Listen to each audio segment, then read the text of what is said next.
Good morning. So this morning I'm going to do a vlog on my ancestry, my heritage, and my family history. So I am 100% Jamaican. I was born in Jamaica, and my family, my parents, grandparents, and ancestors have been in Jamaica for many generations.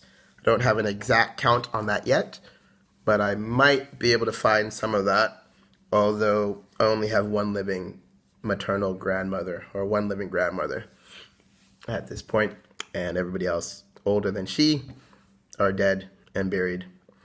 So I'm not sure how far back I'll be able to go, but I will contribute what I do know, and in this case, what I know about myself, as I've spent, a considerable amount of time over the last 3 to 5 years collecting this information, organizing it, and understanding it, and doing it in an objective manner, so that I would have some less biased information from my family.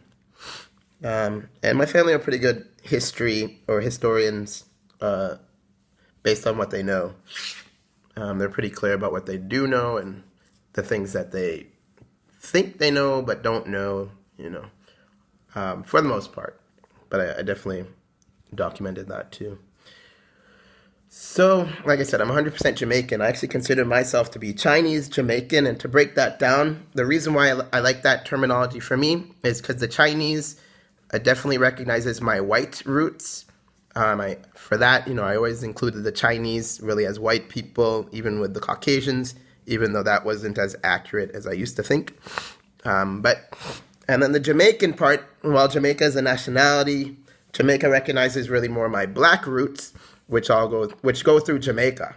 My black roots got to Jamaica. There's no doubt about that. As we were there for, somewhere between, or in the Caribbean for somewhere between, depending on the lineage, the part of my tree, the family tree, we were in the Caribbean for, between 3 to 8 generations. I would say at least like 4 or 5 to 8 to 10 generations at the least. And specifically in Jamaica, probably 5, 6, 7 at least generations on both sides, with respect to my maternal and paternal grandfathers. So with respect to their specific lineages. So yeah, the Jamaica part, recognizes obviously the indigenous groups of Jamaica, which are brown-skinned people, close to my complexion, and probably with my hair type, although some might have straighter hair, more like Fitzpatrick 3 Asian groups. And then also the Maroons, which largely came from West Africa, and in my case would be the Igbo, which are largely in Nigeria. And from my understanding, apparently, some of those Igbo are the ones that were brought over by the British, and maybe some of the Spanish, but definitely by the British at some point. Or maybe it was just the Spanish when it comes to Jamaica. I do know in the United States it's obviously the British, but I wasn't educated specifically on the island of Jamaica, so I haven't really found those specific books, and I haven't really found the people to ask, although my father should know, so maybe I'll ask him. All right, so getting specifically to my ancestry and heritage, the two main islands that within my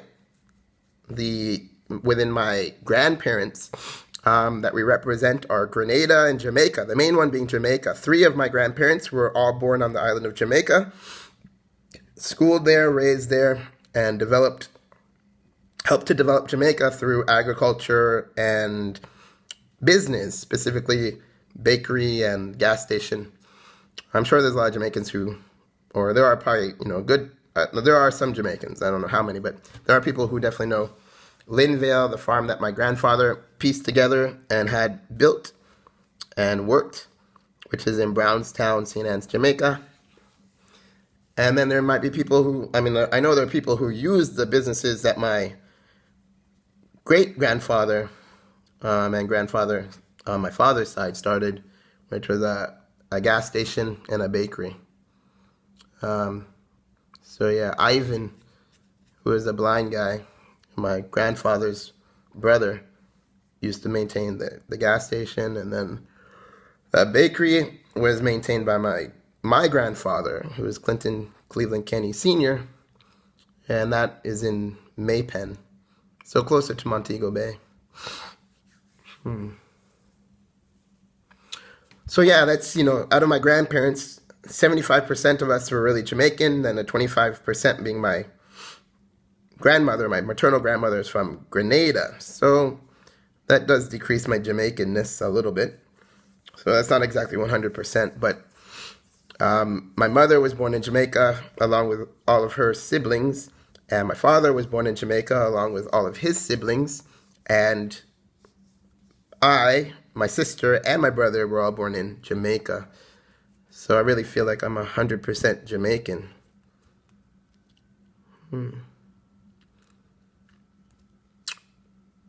So going further back, I have to kind of do it in 4 parts now because each of my grandparents have obviously their own story. And I've had to get these stories largely from my parents and my parents' siblings.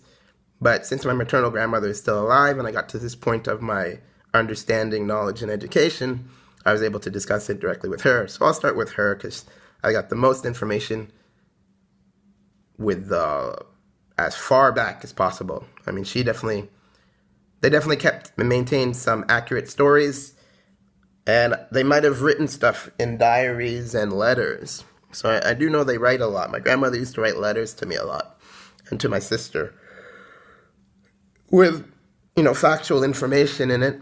So that might exist somewhere, but I don't know. They're not quick to provide this information, probably because of concern of what people would do with it.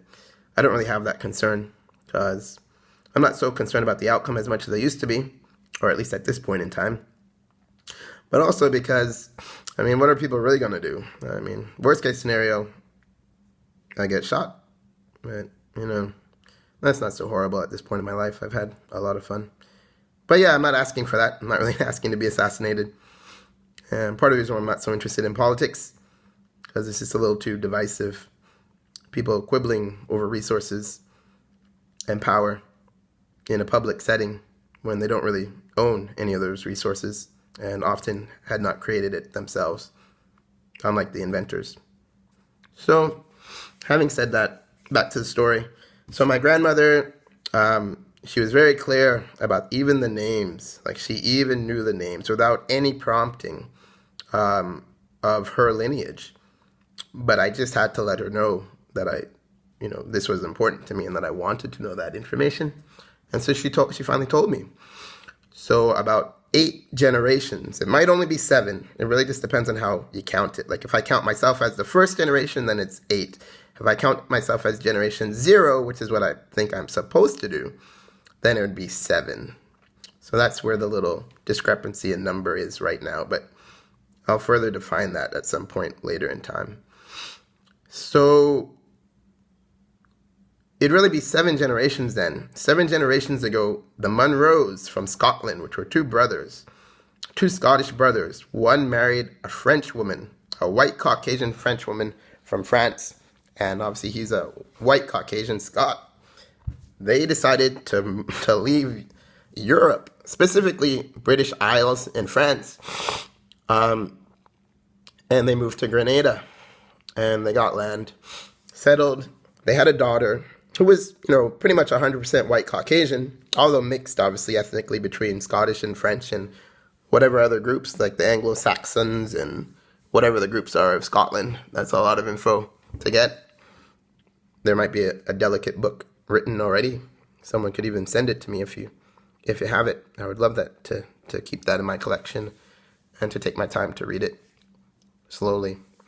But eventually what happens on these islands and also places where there's just a low number of white Caucasians is they eventually mix in. And I'm pretty sure there's still, racial preference, because it's still along the lines of a sort of mating. So they usually probably mix in with the indigenous and brown groups first. And then maybe eventually the blacks, the really black-skinned, Congoid, Fitzpatrick 6 maroons. Although, don't get me wrong, I've met plenty Black Africans, Black West Indians, even Black Americans. Not a high number, but I've met enough to know that, that these boys still battle it out for the white girls too. So, having said that, I know that's possible too. So don't think just because you're brown, you're going to get a white girl before a black guy. There's many reasons. And I can think of the obvious ones like genitalia differences. Sometimes it's just sexual exploration and they get pregnant. But I do think it's possible that there's one or two very rare circumstances where a white girl really wants a non-white. And for me, it might be because of family dysfunction. It might just be out of sexual curiosity. It might be her empowerment. I don't really know all the reasons. I would love to know that, and where it's really well and well documented. But, I do know that happens. And I know several examples, even like Seal eventually, I think, had a kid with, what's her name, that model, Heidi Klum. And I have, I have friends who have already done that. I've seen this even of the Harvard Medical School graduates. That is the trend. And quite honestly, if the goal of someone is to be more Caucasian, then it takes getting a white Caucasian. That is the fastest, quickest, and not necessarily easiest, but that is the way if that's what you want. There's no doubt about that. So anyway, getting back to the story. So the Munros came over. They had a daughter. She eventually mixed in with some of the Browns. It was, I think, the Campbells or the Carrs. I'd have to look at my notes to know the exact order. But it was one of those two families. And those were already mixed families. They were about probably my skin color. And so they mixed in. And I'm pretty sure amongst that we have some indigenous, probably the Caribbean Indians, which would be the Caribs. But I haven't documented that orally from history. And so I'm awaiting some genetic testing of my race and ethnicity, which I'll eventually do, so that I can really see what's in the genetic analysis and based on the markers and biomarkers that these companies have.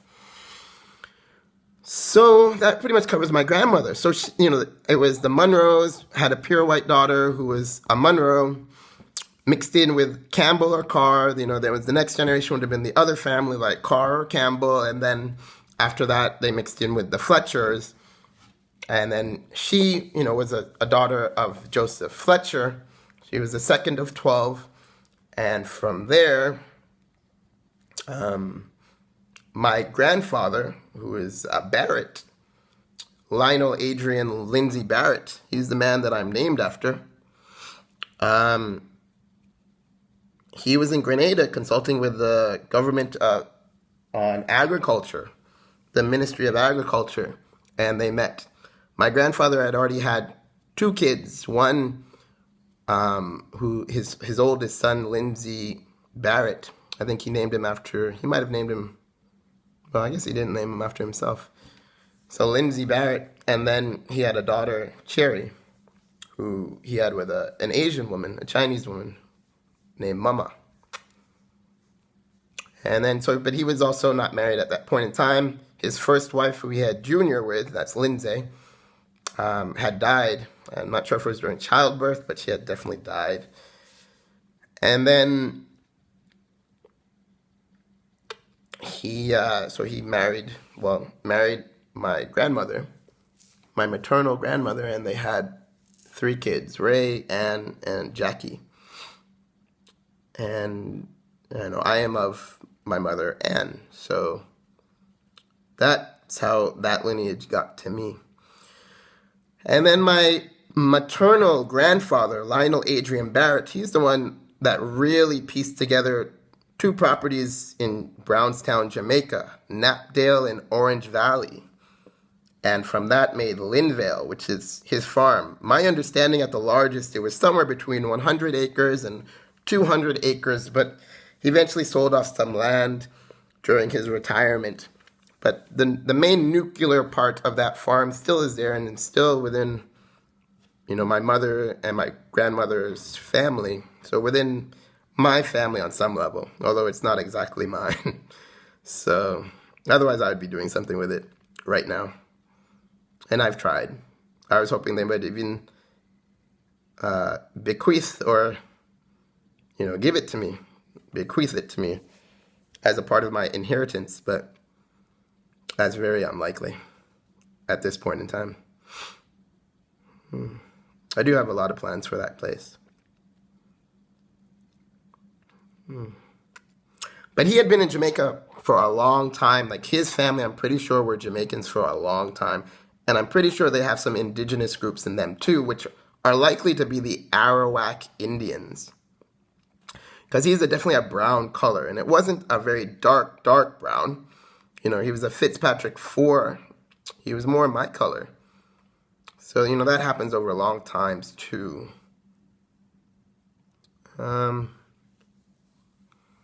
So I wish I would have talked to him about that stuff when he was alive, or, would have known this in this much detail when he was alive, because I would have asked him and gotten his story in as much detail as possible and as subjectively and objectively as possible. But, that's just not possible as he's cremated already.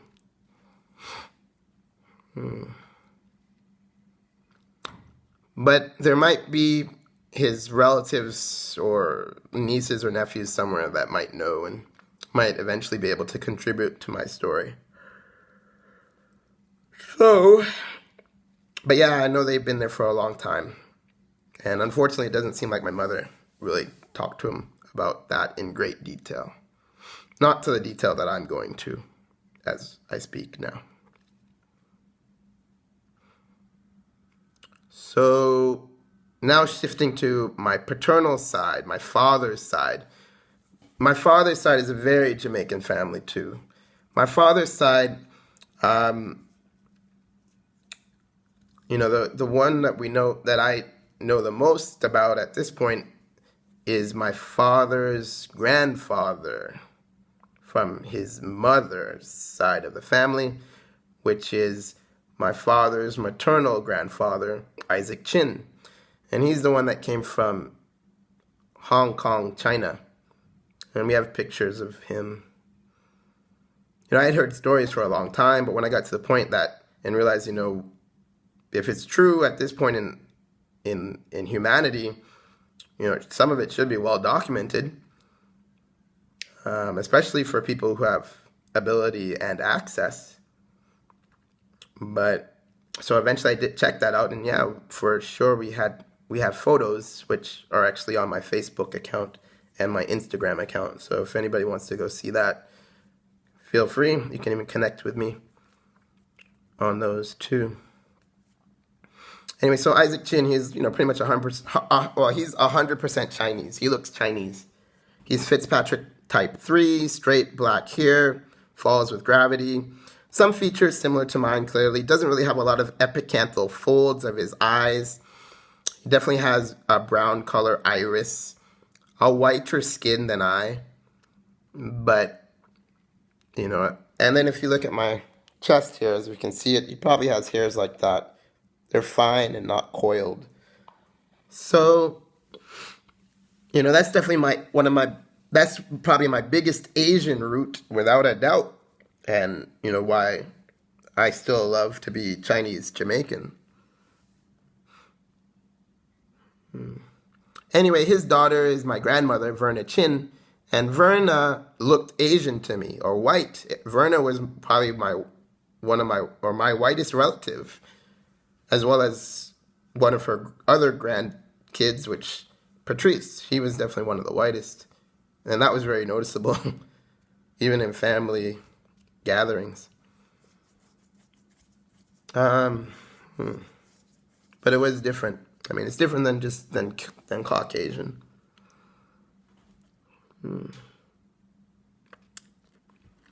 So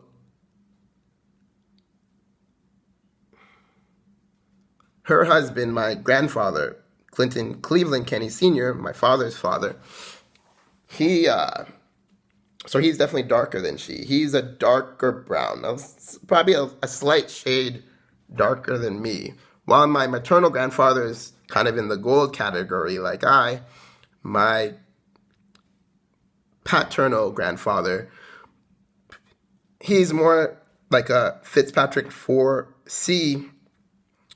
I wouldn't say he's exactly a 5, though. But some people might think that. I would have to really analyze the colors of skin types a little bit more to make a very clear decision on that.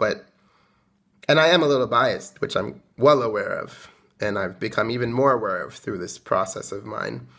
But I'm pretty sure it'll still end up being more like a 4C. I'm pretty good about including my bias and adjusting for that. It's rather automatic for me much of the time now, as it kind of has been, being that I was exposed to the whites of Canada and the blacks of Jamaica.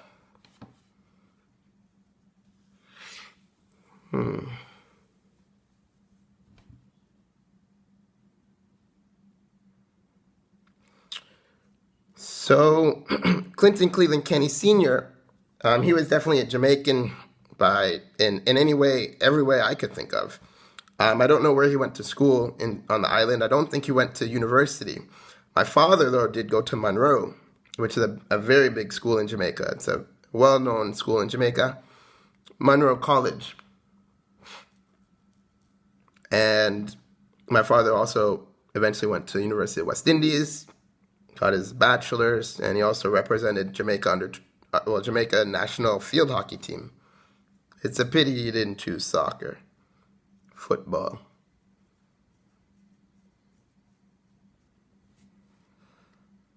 So,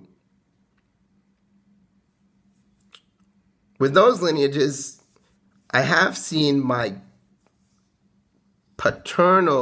my father's father, so my grandfather's father, who is a darker skinned man than I would have realized. And he does fall into the category of Fitzpatrick 5. He has that dark brown mahogany skin. And there are pictures of him on Facebook too. And that's William Kenny.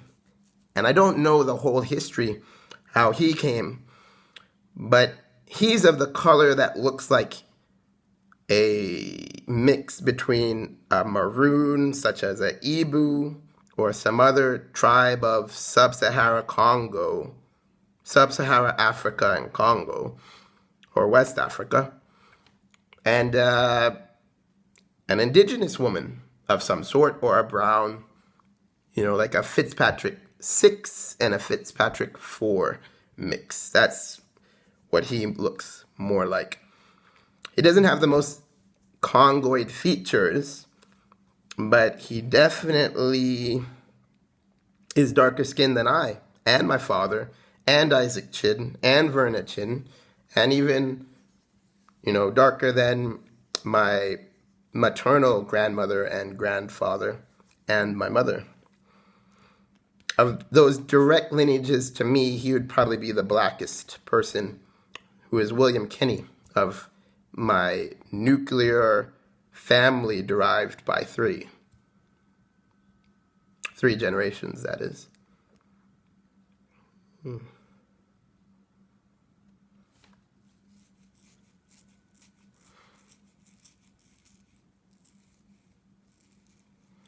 So my family is definitely comprised of Fitzpatrick 1s, Fitzpatrick 2s, Fitzpatrick 3s, Fitzpatrick 4s, Fitzpatrick 5s, and also, although I don't know the incident person for this, but also a Fitzpatrick 6, at least one.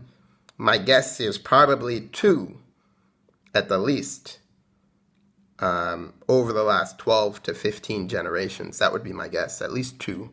And when it comes to Fitzpatrick 1s, there's really just one that I know of, and that's probably the only one, which is a direct lineage through Munro. It's interesting that I have some distant relatives who are Munro by name, and I have a father who went to Munro College. What a coincidence.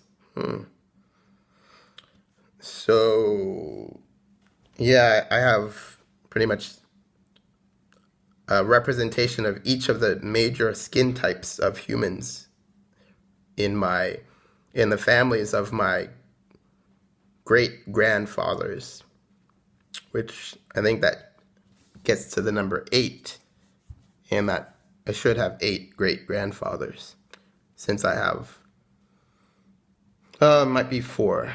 How many grandfathers do I have? I have my father's father, mother's father, so 2 grandfathers.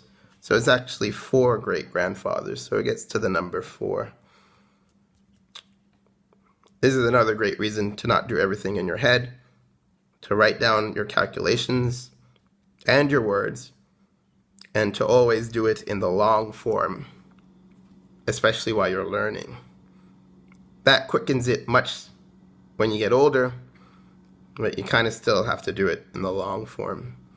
It more helps with verbalization and communication than anything else, because that speeds up drastically. But writing it out and typing it out in the long form is what makes the difference. So that is really my ancestral family history. And yeah, from there, I'd have to really learn even more about populations to get to more of my,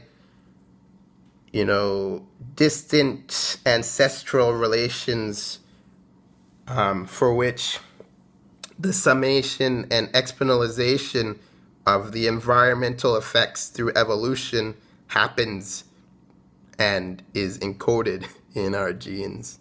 And that's true of everything. Everything. I definitely am an absolutist. So I do hope you enjoyed this video. I will pause for a moment just to make sure there's nothing else very important that I would like to include.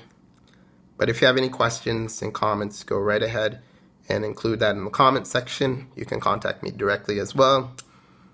If you want assistance with your family history, documenting it, writing it down, knowing the fundamental process for doing it properly, objectively, while also including subjective biases so that you know yourself well and better, then you can contact me. I'm definitely willing to do that and assist, and can do that via Skype if we're not in the same city, or I can do that right here somewhere in Back Bay, Boston, in the Symphony area, or around the metropolitan area of Boston and Cambridge, Boston, Massachusetts, United States of America. All right. So I do hope that helps you all. I do hope you're finding this stuff interesting. Please definitely view my videos, like, subscribe, comment, and share. Share with whomever and everyone. You can share with whoever.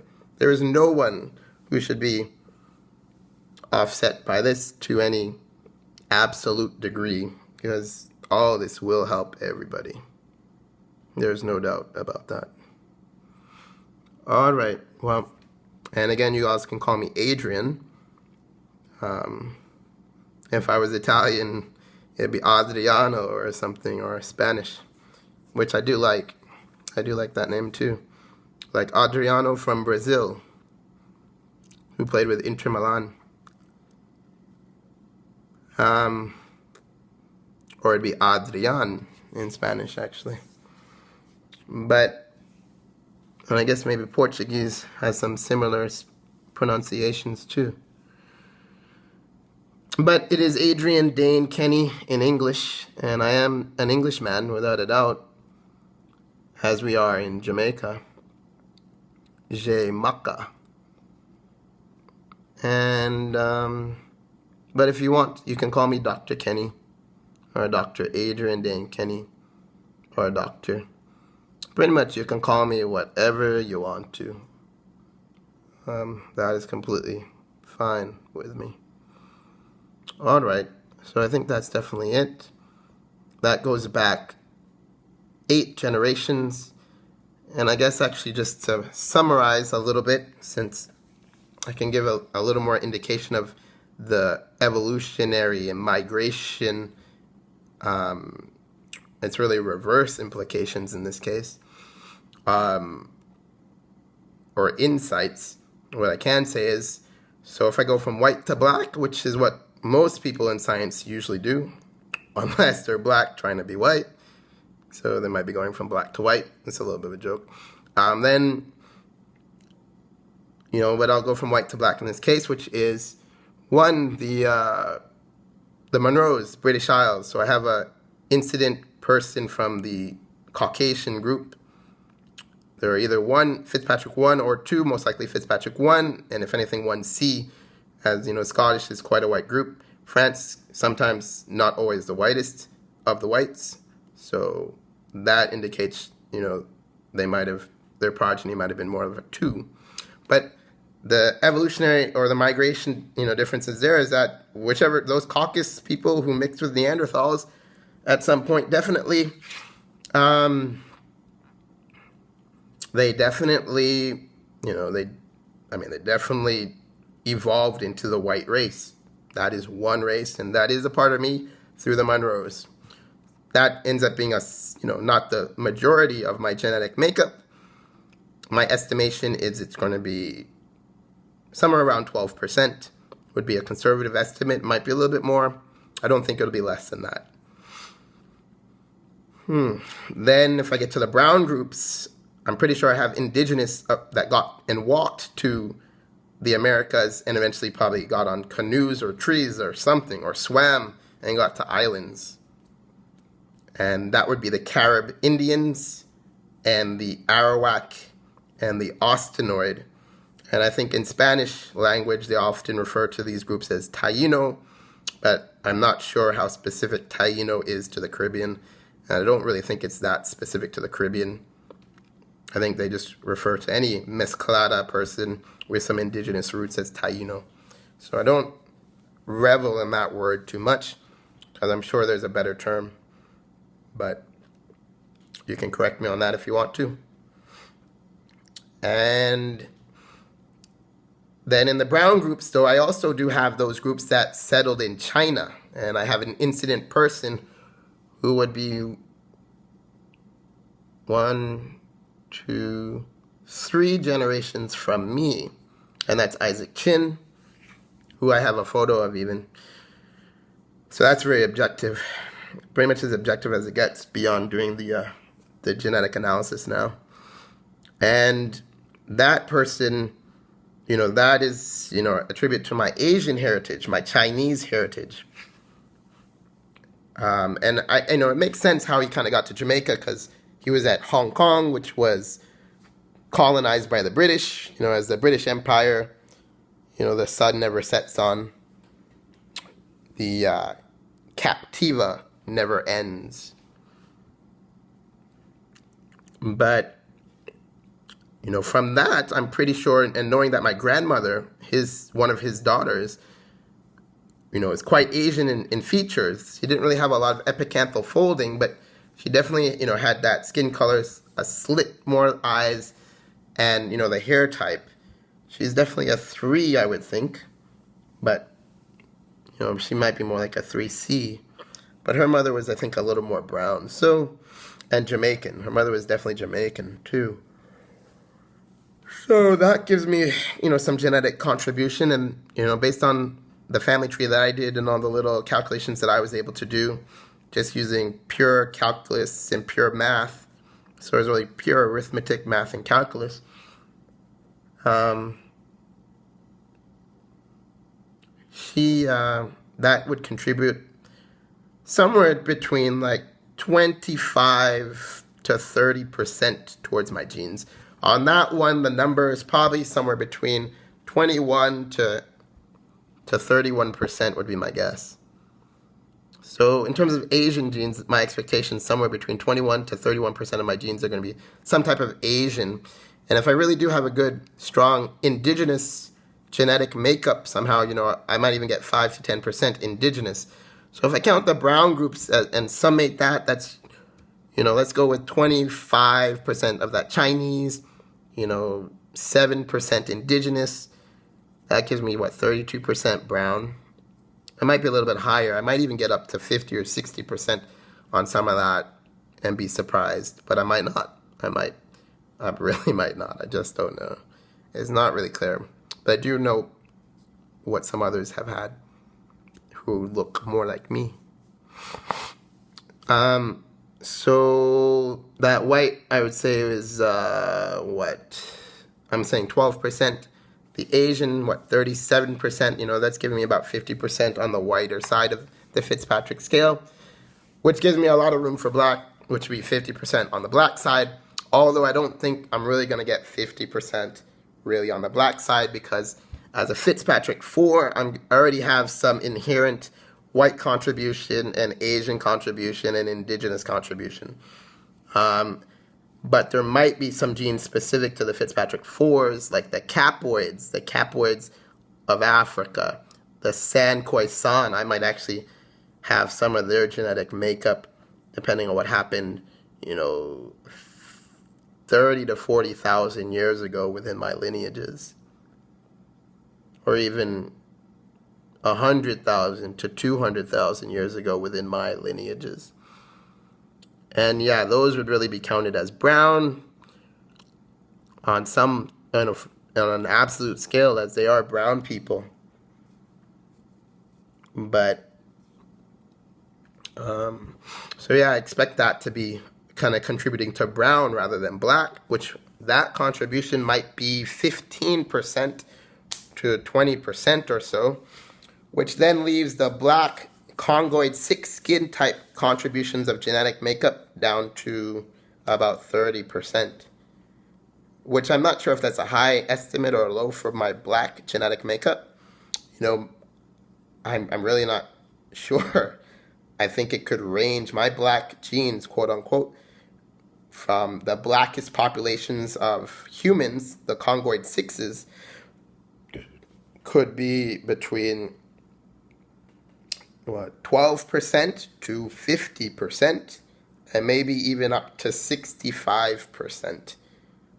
It partly depends on how it's categorized, and it partly also depends on how many biomarkers these companies really do have.